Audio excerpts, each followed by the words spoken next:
आइए आगे बढ़ते हैं। राजनीति के बाद अब बात तिहाड़ जेल की करते हैं। तिहाड़ का नाम सुनते ही लगता है कि बड़े बड़े अपराधियों के पसीने छूटने लगेंगे, लेकिन जहां कानून का राज होना चाहिए वहां कैसे रसूखदार कैदियों के कानून से खिलवाड़ होता है, इसका खुलासा तिहाड़ के ही पूर्व सुपरिटेंडेंट सुनील गुप्ता ने किया है। सुब्रत राय सहारा से लेकर सत्येंद्र जैन और चार्ल्स शोभराज से लेकर सुकेश चंद्रशेखर की कहानी उनकी जुबानी सुनिए। साथ ही आप ये भी जानिए कि जब अरविंद केजरीवाल मुख्यमंत्री थे तो क्यों नहीं रोक पाए जेल के अंदर की धांधली को, और ये भी जानिए कि क्या तिहाड़ के अंदर और क्या क्या गोरख धंधा चलता है।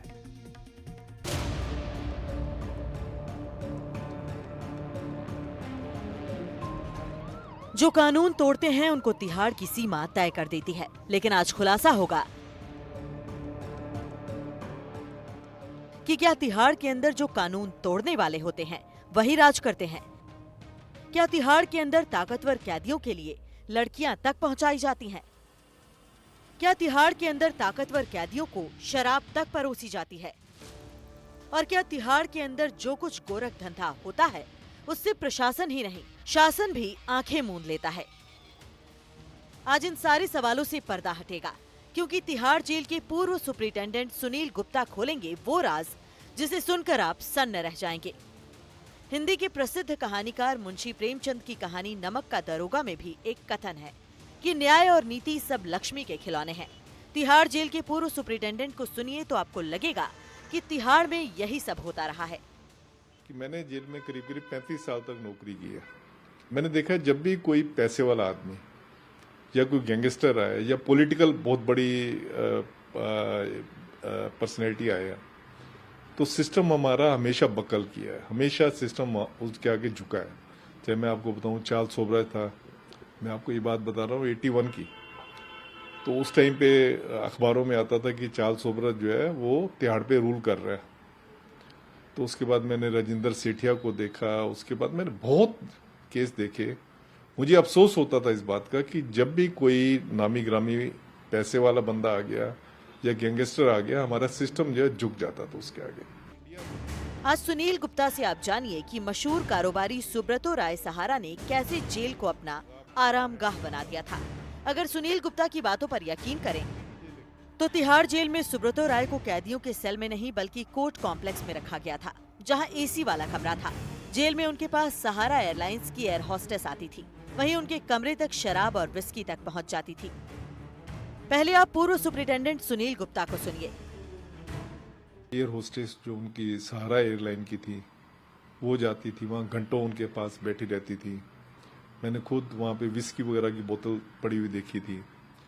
तो ये तो आप किसी स्ट्रेच ऑफ इमेजिनेशन में नहीं सोच सकते कि इतनी फैसिलिटी जो है आप किसी को इस आड़ में दे रहे हो कि सुप्रीम कोर्ट ने कहा है।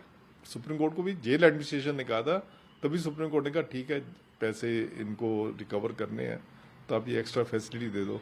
पर ये वाली फैसिलिटी तो आप किसी इमेजिनेशन में आप सोच भी नहीं सकते कि उसको जो है औरतें आएंगी या जो हम सुनते थे कि जेल के अंदर लड़कियां। हाँ, जेल के अंदर लड़कियां, जो आप सुनते थे वो बिल्कुल सही सुनते थे।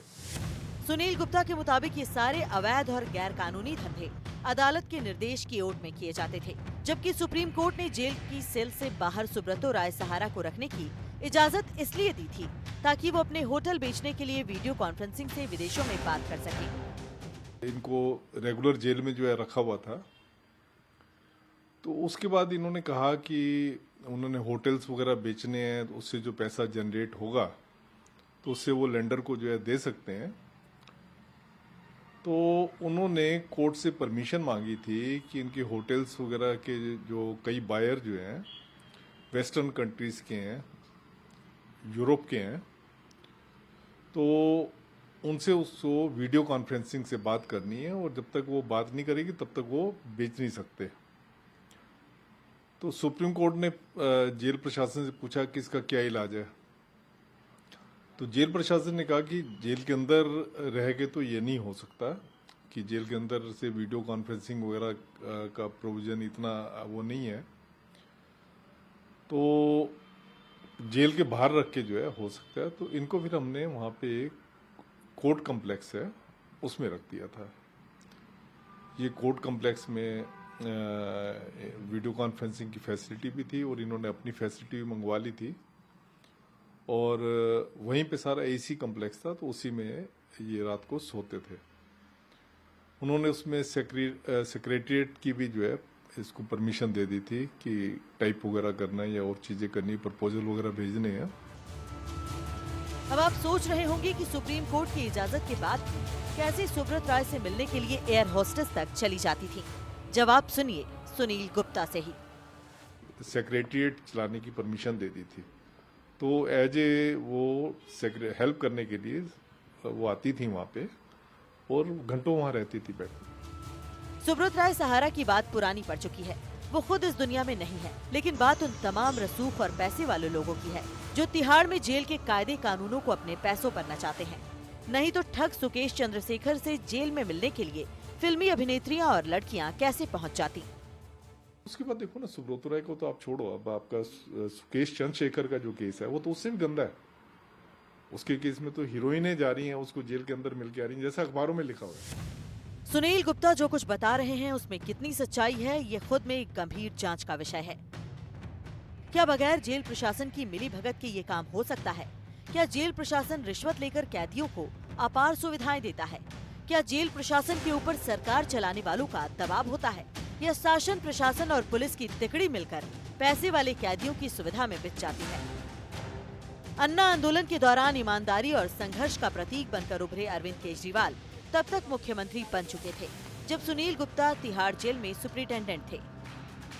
सुनील गुप्ता का कहना है कि उन्होंने खुद मुख्यमंत्री से बात की, उनके घर पर जाकर मिले, लेकिन उन्होंने भी तब हाथ खड़े कर दिए थे। उसके बाद मेरे पास कोई रास्ता नहीं रह जाता था और मैं फिर अरविंद केजरीवाल जी के पास गया। अरविंद केजरीवाल जी को मैं जानता था क्योंकि मैं जो इनकी मूवमेंट है उसके साथ काफी मैं क्लोजली, मेरी वाइफ वगैरह बहुत क्लोजली जुड़े रहे थे।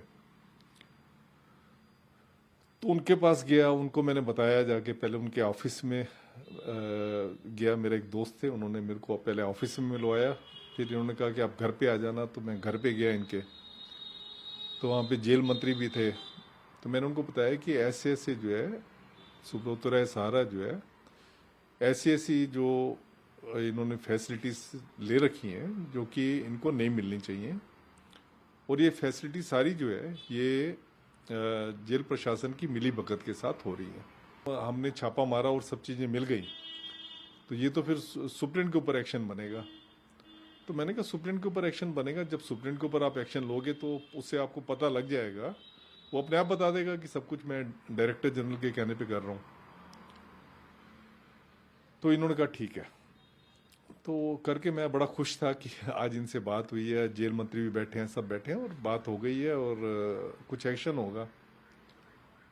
पर उससे 2 दिन के बाद ही मुझे डायरेक्टर जनरल ने कहा कि आपने अच्छा नहीं किया, जाके आपने गरीब आदमी को फंसवा दिया। पता नहीं क्या, कौन सा गरीब आदमी था। बड़े मियाँ तो बड़े मियाँ, छोटे मियाँ सुभान अल्लाह। सुनील गुप्ता के मुताबिक मुख्यमंत्री रहते केजरीवाल ने ही पल्ला नहीं झाड़ा, बल्कि जेल मंत्री रहे सत्येंद्र जैन ने भी कुछ नहीं किया। पर जेल मंत्री से मेरी ना 50 बार बात हुई होगी, जेल मंत्री से 50 बार। हर बार मुझे वो यही शो करते थे कि मैंने धमका दी है, उनको धमका दिया है कि मत करो, पर मुझे लगता है कि वो उनके धमकाने को कोई भी सीरियसली कोई ले नहीं रहा था। सत्येंद्र जैन से याद आया कि मनी लॉन्ड्रिंग के आरोप में जब वो तिहाड़ में गए थे तो जेल में उनके लिए स्पेशल सुविधाओं के सीसीटीवी वीडियो सामने आए थे। उसमें एक आदमी उनका बॉडी मसाज कर रहा था। अब सुनील गुप्ता के आरोपों पर आम आदमी पार्टी इन सब के लिए बीजेपी की तरफ उंगली उठा रही है। जब आपकी सरकार थी तो सुब्रत रॉय को कई सुविधाएं दी जाती, शराब की बोतलें भी इकट्ठा की गई थी उनके सर्विस। तो कुछ भी करे, सब उन्हीं के पास है। संजीव जी क्लैरिफिकेशन, तिहाड़ उन्हीं के पास है, सारा कंट्रोल उनके पास है, तो फिर वही कराते होंगे। सियासी वार पलटवार से आगे ये वाकई चिंता का विषय है कि सबसे प्रमुख जेल में कैसे कैसे खेल चल रहे हैं, इसलिए इसकी जांच होनी चाहिए। एनडीटीवी इंडिया की रिपोर्ट।